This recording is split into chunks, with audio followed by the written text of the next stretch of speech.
Tottenham Hotspur have been linked with Tyler Dibling. But who is he? Where does he play? Will he fit in? Does he replace Brennan Johnson? Or does he play somewhere else like a number 10? All these questions need answering, and Deej is here to help us with it today. We've been doing some research on Tyler as he's linked to us. Sounds like he's quite close to signing, although he will join with a 4-week injury, but that's a whole other topic. Hey Deej, how are you doing? I'm doing good. I'm not quite as I don't know if I believe in us signing anybody this window at this point, but I admire the optimism.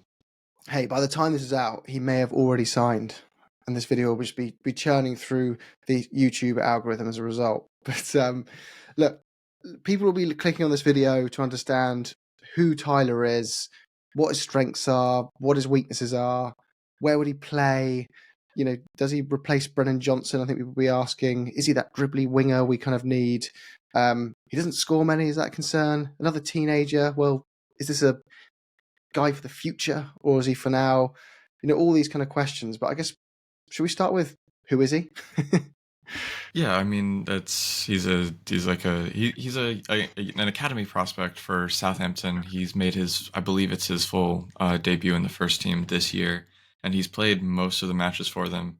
Currently, he's got a bit of an injury, which is, I think probably just makes him more of a fit for Tottenham. But Yeah. he plays primarily on the right, but has under the new manager has been playing a little bit more centrally, which I think is interesting. It almost reminds me a little bit of the way that Kulusevski can be used in both positions, where he's got the like stamina and the pace to be able to be out wide, but also has the close control to be able to play in the middle, which I think is a really important like profile of player to have on a team like Tottenham's. So we're saying his versatility is a strength by the sounds of it. He can play on the wings, play in the middle. But he's done this for Southampton already. Played as a kind of 10 role as well as his wingers, and he's more of the dribbly, close ball control type. Is that what you're Yeah, saying? they definitely like to play him like even when he plays in the midfield, he does like to drift to the right. So he's never gonna like be like a fully central player.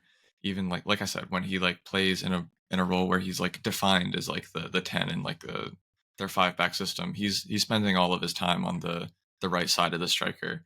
And I think what Southampton have been trying to do with him this season, from the games that I've watched of him, is try to have him be the guy who touches the ball before like the goal scoring action, essentially. So they're trying to set Mm. him up into like half spaces to like create a chance. So not necessarily being the one to take the chance, they're trying to get him to be the one to either lay it off to someone who can whip a cross in, or he's someone who can like then take a shot or whatever. Which is why his goal scoring numbers aren't as like great. Also, obviously, he is playing for Southampton, who are last in the Premier League. No offense to Southampton, it's just really hard to make the jump from the Championship to the Premier League, and I don't the way that they've played has not done many favors to his numbers. Like if you look at his FBref by itself, you might be tempted to believe that this guy is absolutely terrible. But I can promise you that like this is a place where the stats don't really tell the whole story, Mm. because you can only compare in an FBref against wingers or midfielders, and he kind of plays this weird space between both of them where like he has like parts of his game look really good compared to wingers, parts of his game look really good compared to midfielders, but you can't really get a full read for what exactly he's good at by comparing him to one group versus the other. Yeah, because those stats depend on. They only really work on these websites. That's why people need to start moving away from going, oh, look at this graph. This person's off the charts. Because what that graph does is it goes, I get all these other players in the whole league who have played right wing all season, and I choose 10 stats that I think as a website person represent a good winger, and that's purely opinion. Ignore all the other stats and then do a comparison of where you rank against those other wingers. Then you put them in a percentile of how good or bad they are. But it doesn't factor for a player who might have a completely different style of play, might have completely different attributes that aren't easily categorized in the typical kind of attribute areas that you see. So, and you see that looking at Tyler Dibling's stats. They're trying that website's kind of almost freaking out trying to find someone to compare him to. It doesn't seem to be able to find a player with the same kind of stats. It's kind of like awful versus this person, outstanding versus this person. It's just kind of seems to be like clear like for like, which is fine. Maybe I one of do you. I Gone. do think that that websites like this it's really hard to use stats in general to judge wingers on teams that are not possession heavy, because a lot of like a winger's a lot of the stats that you use to judge a winger are based on possession. They're based on like what you do with the ball, and if you never have the ball, you aren't necessarily going to be like, creating those things. Like, you're not going to have these progressive carries, you're not going to have these take-ons, which Dibling does still manage to like perform at like a level that I would say I would expect above what I would expect from a winger in a team like this. But also, like, if you watch Southampton, a lot of their build up is down the left through. Stop me if you heard this name before. Kyle Walker-Peters. Um, he has played on the left for them a lot, and he's like their build up goes through the left a lot. So obviously, if Dibling's playing on the right, he's not going to be much of a part of build up. And I think that probably goes back to them trying to have him, like I said, be the guy who's able to play the killer ball, because I think he is probably the best player in that team who's like most able to do it. But that does mean that his counting stats take a hit. I think that in that website, like FBref, when they like have the player comparisons, a lot of the other comparisons I have them to are other players who are on teams like, lower level teams that don't necessarily have a lot of the ball. Like, I think his number one comparison is Amari Hutchinson. So that gives you an idea that it's like, it's not necessary. A lot of the comparisons there are like, sometimes it's a good match thing, like player for player, but sometimes it's like this player plays in a similar system, so they put up similar numbers. So it's yeah.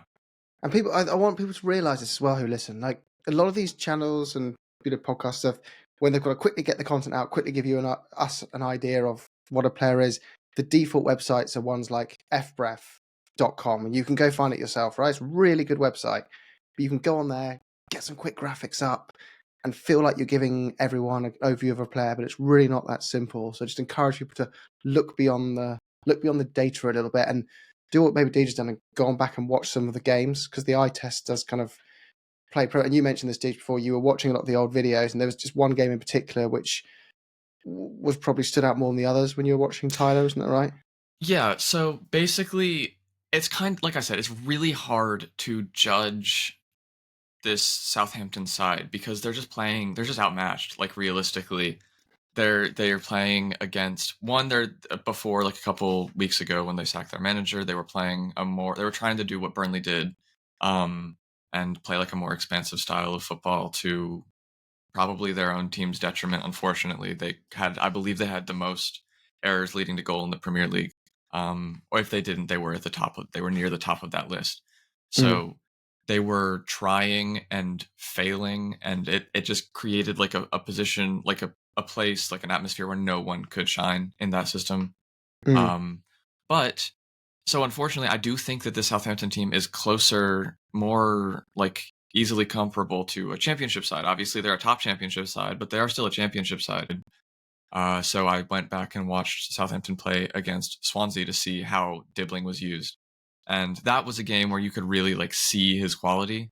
They actually used him as a 9 in that role, so you can't necessarily like make a judgment of like how good he is and like as like being a winger. But he was kind of playing a more, I don't want to say false 9, but he wasn't necessarily the guy who was being like, your target man. He did still end up scoring 2 goals in that game because he found himself in really good positions, and obviously because they were playing Swansea, they were able to play a more expansive style of football that they kind of want to play in the Premier League, but just don't have necessarily the players to do. And that game, you could more easily see the skills that he has, the strengths he has, also some of the weaknesses he has still shown through, but you could kind of get I'd say a more rounded view of the player against a team that was more on par with the rest of his teammates, so he was able to actually have more impact on the game.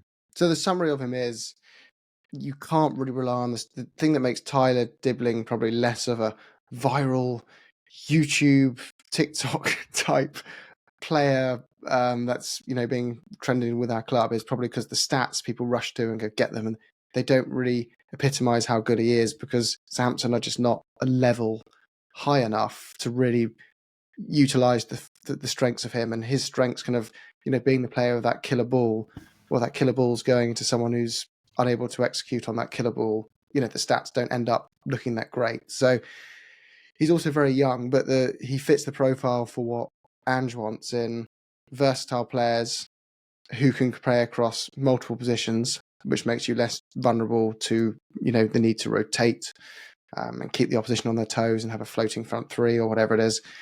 So he fits all these kind of areas, and he will bring that kind of. He says most of our current players, most similar to Wilson Odegaard, who we haven't really had the opportunity to enjoy yet. In the fact he can take players on, he's exciting, he's fast, he's got good ball control, he can provide a killer ball. He's young and got loads and loads of potential, but he does come with a 3-week injury. So our 2 dribbly wingers, if we do sign Tyler Dibling, may not be available until late February, early March, by the sounds of it. That is true, but I think a 3-week injury is not necessarily something that you're super concerned about when you're spending the amount of money that we would allegedly be spending on him. He's not going to come cheap. I don't think he obviously won't be like, an 100 million pound player yet, but he's not going to be like 20, 25 mil either. I mean, if he is, then I might have to send an apology letter to Johan Lange.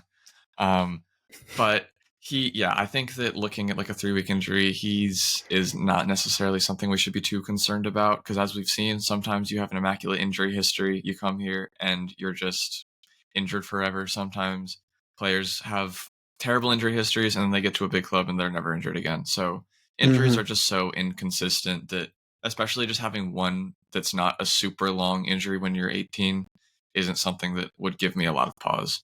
No, it's not like it's looking like a repetitive injury problem that's going to plague him either. So, yeah, exciting signing. I think it makes sense. But again, I think the narrative, if we go for him, will be, that's great, but we've got a player with a ceiling up here who's currently here.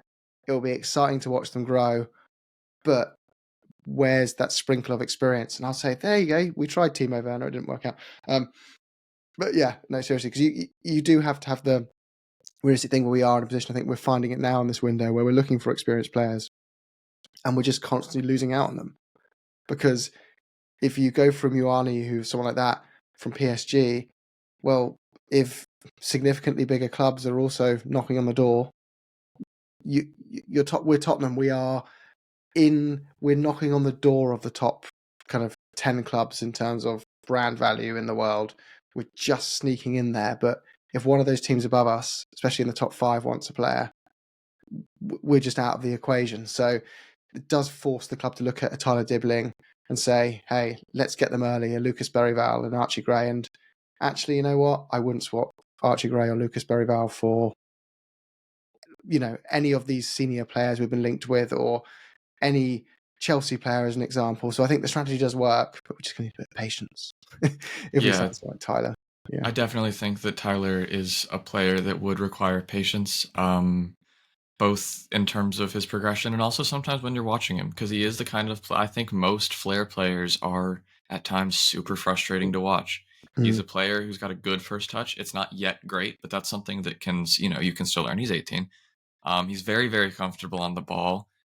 He loves to play with the outside of his foot. If you watch any of him in the match, any like match with him, and he touches the ball, there's like a good chance it's not going to be a great ball coming into him. It's going to bounce. He's going to control it, and he's going to use the outside of his foot to pass it to someone next to him. He loves using the outside of his foot. That was probably like the thing that I noticed the most of anything about him. But I think that that's like a sign. That's a good sign, I think, because it means that he's really comfortable on the ball with all parts of his foot. I will say the part that makes him frustrating is that he's still young. He is at that point where he believes he can do anything, which is good. You want that kind of like irrational confidence in a flair player, but you have to then have grace when sometimes you're in like a 3v2 situation and he tries a ball with the outside of his foot and it goes out for a throw, and instead of going like playing an easier pass that would create a higher percentage chance, he's gonna play. He looks a lot for those killer balls, and some of that might be that because Southampton, especially more recently, are trying. When they have it's a gift when they have the ball. So they need to, get going as soon as they can. So part of that might be that that's part of just the strategy that they're using, that they're trying to force goal scoring opportunities as quickly as they can. And that could be that is something obviously that can be coached. But I would say that it's probably the thing that I would be that would be the most frustrating for like your average Tottenham fan would be that you see him and he will make balls that he will play balls that will make your jaw drop, but he will also play things that will have you ripping your hair out, and you got to take the good with the bad, especially when Yeah. you're playing with someone who's as young as he is. Well, look, the idea of Mikey Moore, Dejan Kulusevski, and Tyler Dibling as our front three. Hey, we could be set up for a decade of great football there. And like under the Pochettino era, all these players he inherited in Ericsson, Lloris, Carl Walker, Jan Vertonghen, blah, blah, blah, the list goes on. They were all these young kids at some point when we signed them, and we stuck with them and it paid off. So maybe this is just the next generation coming through. But cool. We'll wrap up there. Thanks, Deech. We'll keep this format going for players we're linked with and players that are coming in. And up the Spurs. Go on, you Spurs.